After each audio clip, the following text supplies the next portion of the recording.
My mom had me when she was 17 years old, and she was still in high school. Levels of fame and wealth that are hard to comprehend. Our stock peaked somewhere around $113. Our stock went down to $6. As a result of going up 70% this year, you have become the wealthiest man in the world. Is that a title that you... The year is 1980. A 16-year-old high school student shows up to a small McDonald's located in Albuquerque, New Mexico for his first shift as a line cook. After beginning his shift, he'll be given the job of cleaning the restaurant corner to corner, considering he was branded as the new guy. His manager, co-workers, and customers didn't think much of him at the time, but only because they had no idea as to who this kid would eventually become. The name of that 16-year-old McDonald's newbie happened to be Jeffrey Preston Bezos. And exactly 38 years after cleaning that Albuquerque McDonald's corner to corner, he would take on the title as the richest man on planet Earth. However, it's safe to say that such a journey would be no walk in the park. A journey full of risk, reward, ups, downs, successes, failures, and a load of hair loss. This is From McDonald's to Multi-Billionaire, Becoming Jeff Bezos.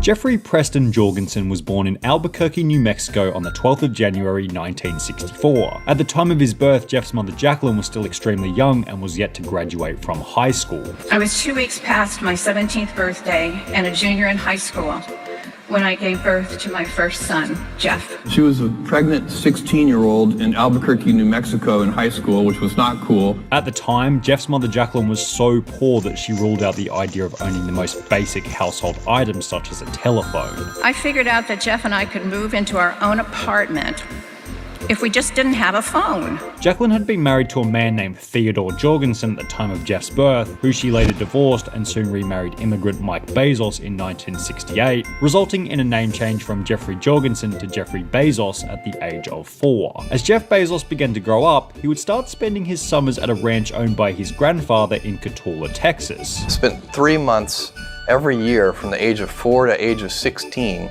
working on the ranch with my grandfather, which was just an incredible experience. This fact by itself is of no value. However, this ranch in South Texas would be the location at which Jeff's grandfather would begin to teach him the basics of self-reliance. He was incredibly self-reliant. He did everything himself. You know, he didn't call a vet if one of the animals was sick. He figured out what to do himself. As well as the importance of taking on tasks that he didn't know how to solve. He would take on major projects that he didn't really know how to do, and then figure out how to do them. As Jeff continued to grow into his early teens, he began to display an interest in science and technology. He would begin to use his garage to make various pieces of tech, such as an alarm to keep his brother and sister out of his room. You know, our garage was basically, science fair central. Possibly based on this interest, Jeff Bezos would be accepted into the gifted program at his elementary school, displaying his cognitive ability from a young age. Early age, were you a pretty smart student and your teachers tell you this?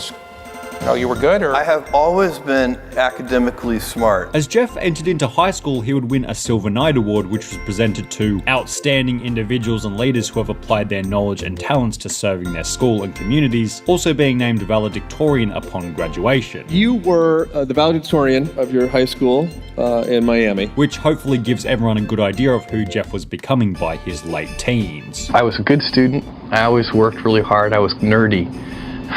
You were nerdy. I was nerdy. I was in the goody-goody class of students. However, despite having gifted cognitive skills, Jeff was far from being well off. Throughout his high school years at the age of 16, Jeff would get his first job at McDonald's, earning $2.69 per hour. While it didn't pay all that well and was far from glamorous, Jeff saw the positives in the situation, claiming that the job got him interested in the process of automation, taught him the basics of customer service, and the importance of staying focused on a single task. She couldn't get me to switch tasks, so she would have to just pick up my chair and move me. And by the way, I think that's, if you ask the people who work with me, that's still probably true. And Jeff never had a problem working at McDonald's back at the age of 16, because he would later explain that it was never about the present for him. It was all about the future. The same way I do. They work in the future, they live in the future. None of the people who report to me should really be focused on the current. And as mentioned in the beginning, what the future had in store for Jeff was undoubtedly something that he was unable to predict. Jeff's early life successes would continue after being accepted into the prestigious Princeton University, where he would begin his studies with the goal of getting into the field of physics. I went to Princeton primarily because I wanted to study physics. And it's such a fantastic place to study physics. However, Jeff would change his degree after realizing that physics wasn't really for him, switching to electrical engineering and computer science. I changed my major very quickly to electrical engineering and computer science. Jeff would then graduate summa cum laude, which, similar to his experience in high school, meant he graduated amongst the highest achievers in the year. And while his ability to excel in school was impressive, this was really only the beginning for Jeff. He had finished university and was about to get out into the real world, where he would begin to turn his potential into reality.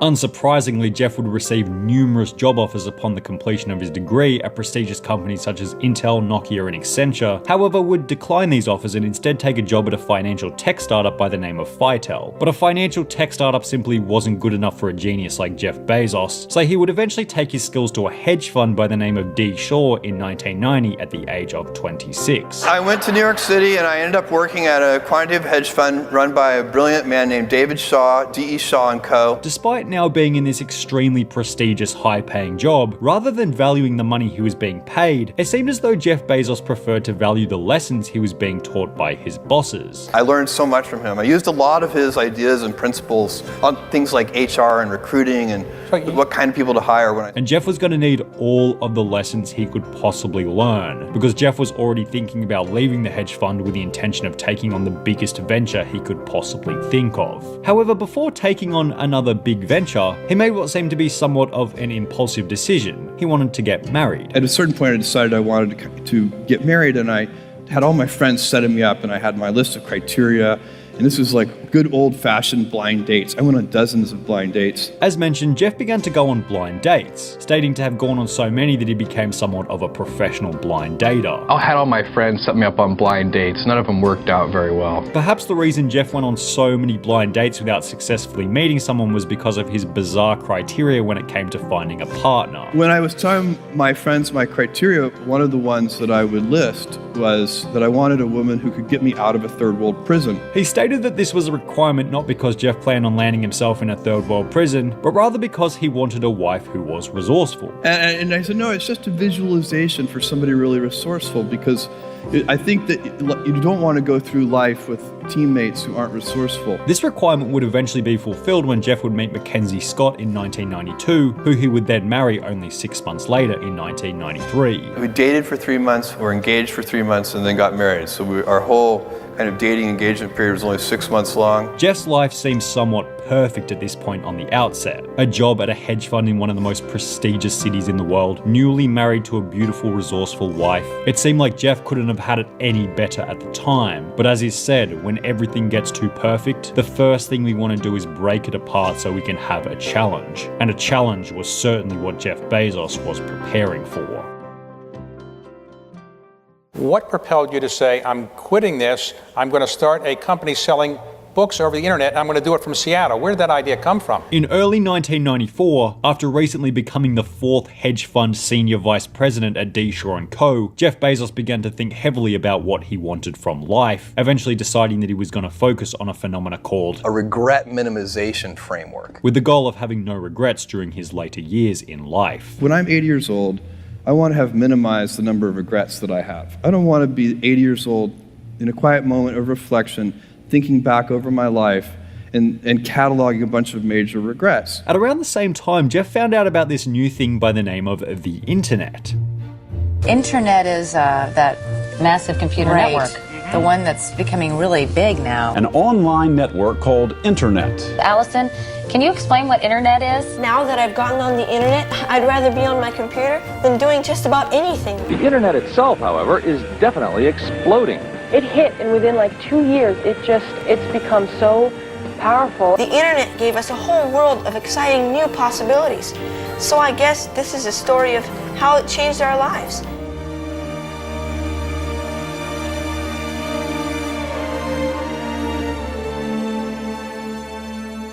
When I came across the startling statistic that web usage was growing at 2,300% a year.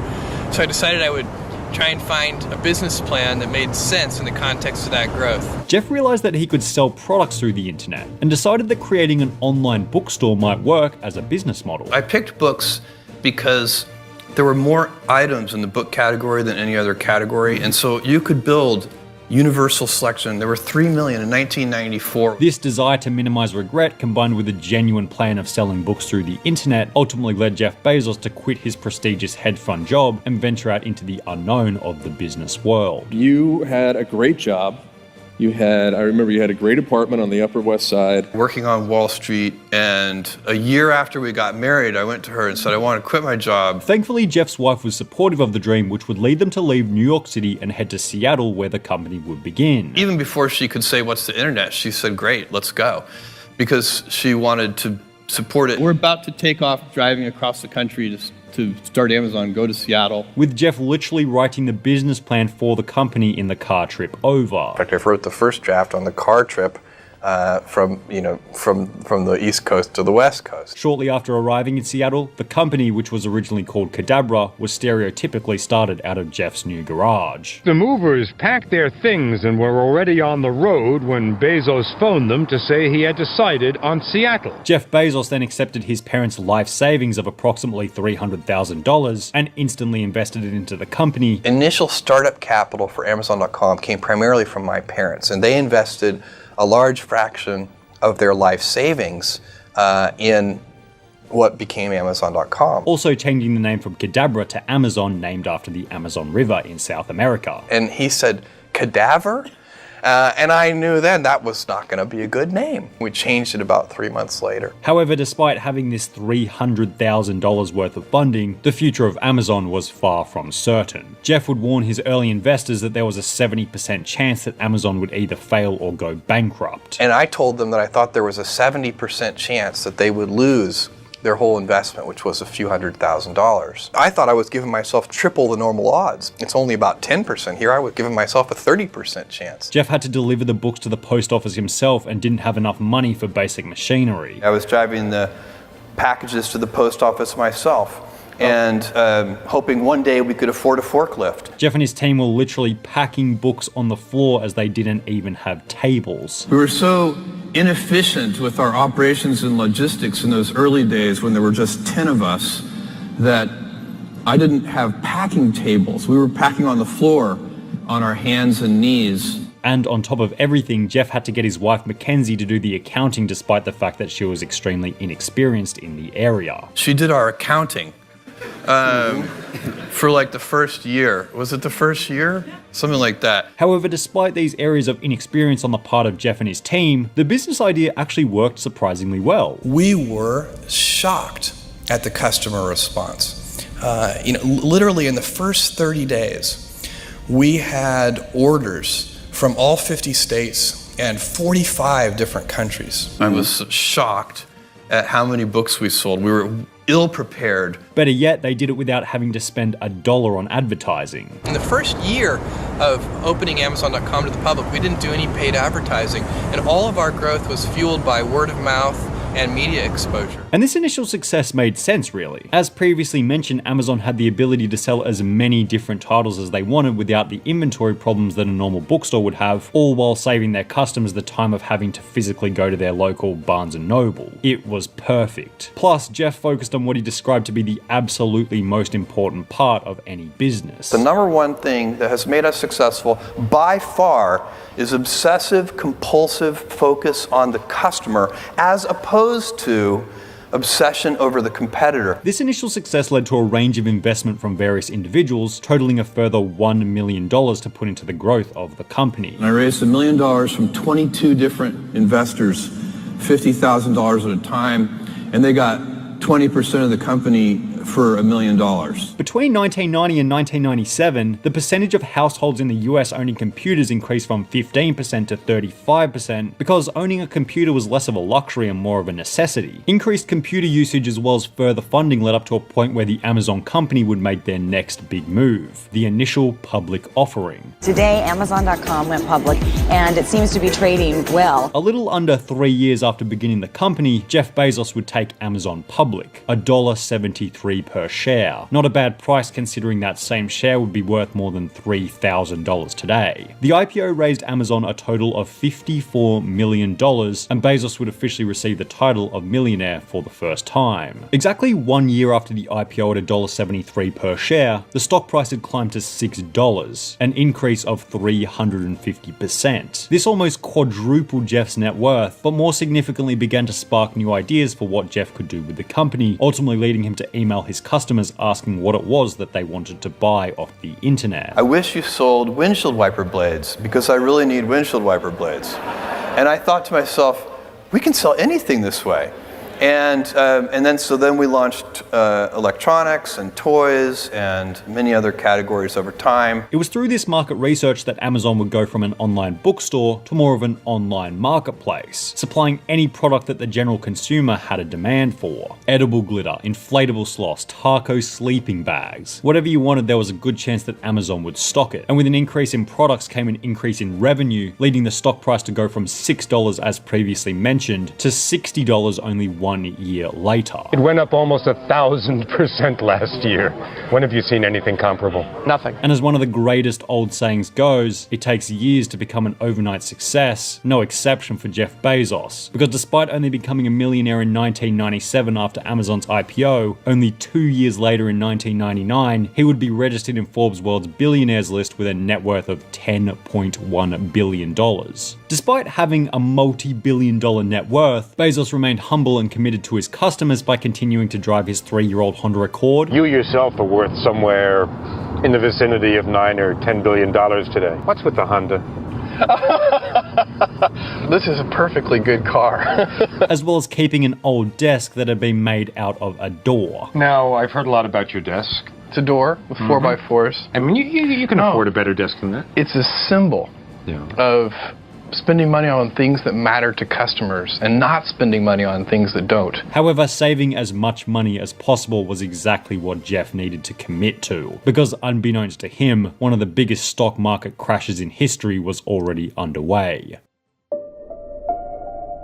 At the peak of the internet bubble, our stock peaked somewhere around $113. And then after the internet bubble busted open, our stock went down to 6. It went from 113 to 6 in less than a year. The dot-com bubble. A dark cloud was looming on the horizon for every online tech business, and it's safe to say that Amazon was about to be put to the test. Amazon had serious crises. In 2002, you went almost bankrupt. So what went wrong, and what did you learn from that? Between March 2000 and October 2002, the Nasdaq would drop by 78%, causing multiple large online businesses such as Pets.com to fail and shut down. Pretty strong fear about losing it all. Are you afraid of that?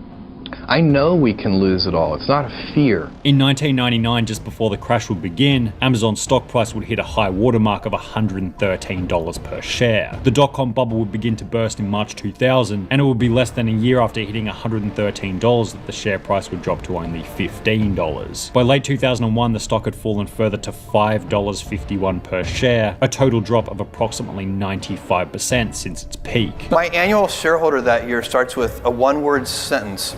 And that one-word sentence is the word ouch. Amazon had to lay off 14% of its staff, indicating that the company was absolutely on the ropes. Jeff's personal net worth had dropped from $10.1 billion in 1999 to $6.1 billion in 2000, then $2 billion in 2001, finally dropping to $1.5 billion by 2002. And if you follow that trend all the way along, the eventual outcome could have been zero for Jeff Bezos. However, Jeff wasn't going to give up that easily. He was a fighter.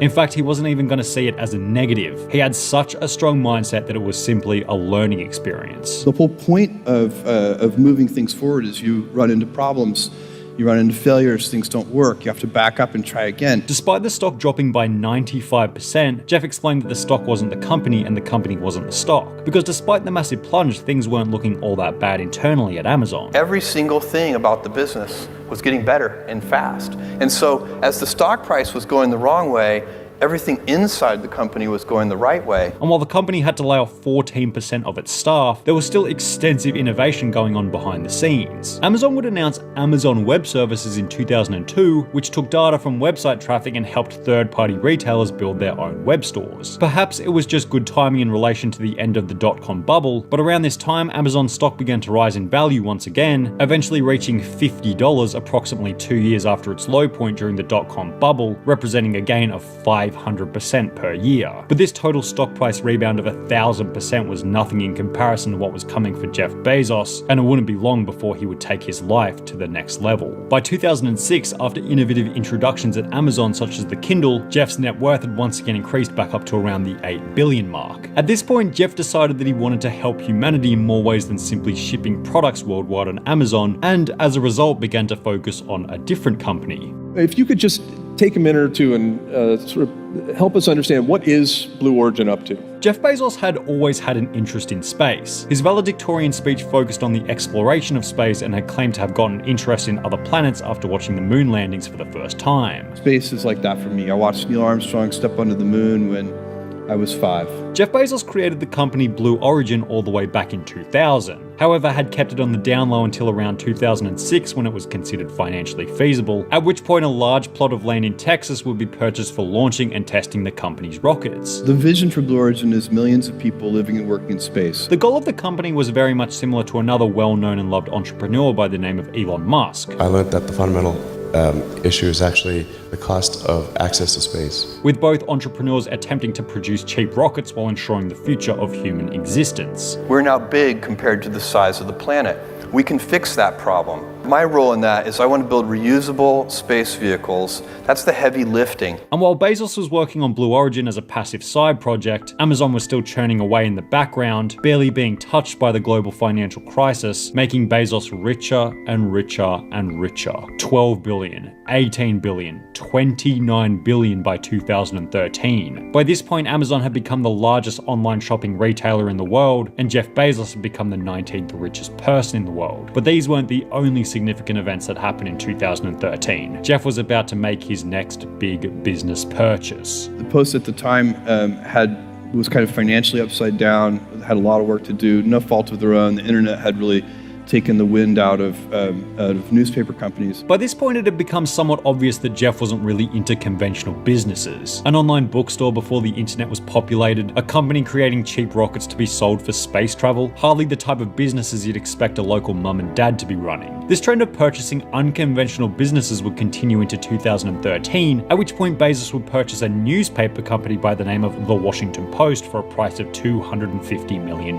I asked him how much he wanted. He said $250. I said fine. I didn't negotiate with him, and I did no due diligence. By 2013, the internet had completely taken over the traditional newspaper business model. The problem was a secular one. The internet was just eroding all of the traditional advantages that local newspapers had, all of them. And Jeff's rationale for purchasing the Washington Post was actually extremely smart. The Washington Post already had a load of talented people who knew a lot about news and media, and Jeff had become a master of online businesses. So Jeff would mix his knowledge of the internet with Washington Post's knowledge of news media with the goal of making the company profitable once again. Inside the Washington Post, we have so much talent that understands newspapers.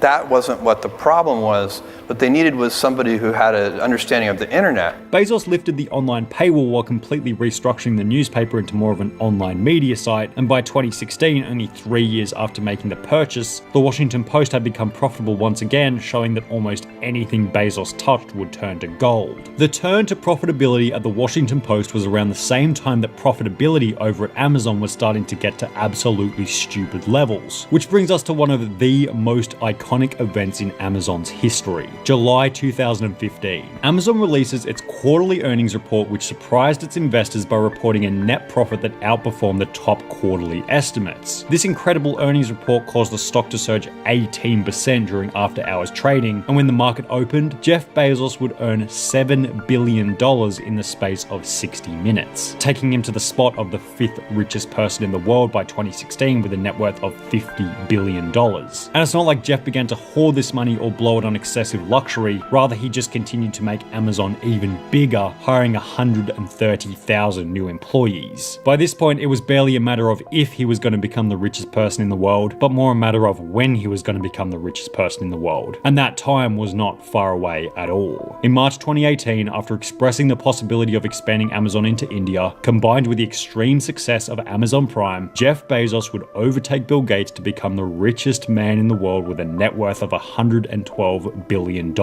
As a result of going up 70% this year, you have become the wealthiest man in the world. Is that a title that you really wanted or not? Is it a burden? I can assure you I have never sought that title. And it was fine being the second wealthiest person in the world. That actually worked fine. This jumped to $131 billion in 2019, and due to the pandemic increasing the demand for online shopping, Bezos ended 2020 with a net worth of $182 billion. Bezos lost the title of world's richest man to Elon Musk in January 2021. However, each billionaire claims to have the same goal of making life multiplanetary, so at the end of the day, a bit of healthy competition at the top might not be such a bad thing for the human race. From a 17-year-old mother to a child genius to valedictorian to McDonald's to hedge fund senior executive to online book salesman to millionaire to billionaire to news magnate to space explorer to the richest man in human existence. It's certainly been a bumpy ride for the risk, reward, ups, downs, but Jeff Bezos has shown that perseverance is king. Focus on the customer, not the competitor, and never give up until you get what you want. Jeff Bezos has shown that it doesn't matter where you come from, it doesn't matter that your stock might drop by 95% during a crisis, and it doesn't matter how much hair you have on your head. You can still succeed if you don't give up when everyone else feels like doing so. This has been From McDonald's to Multi-Billionaire, Becoming Jeff Bezos.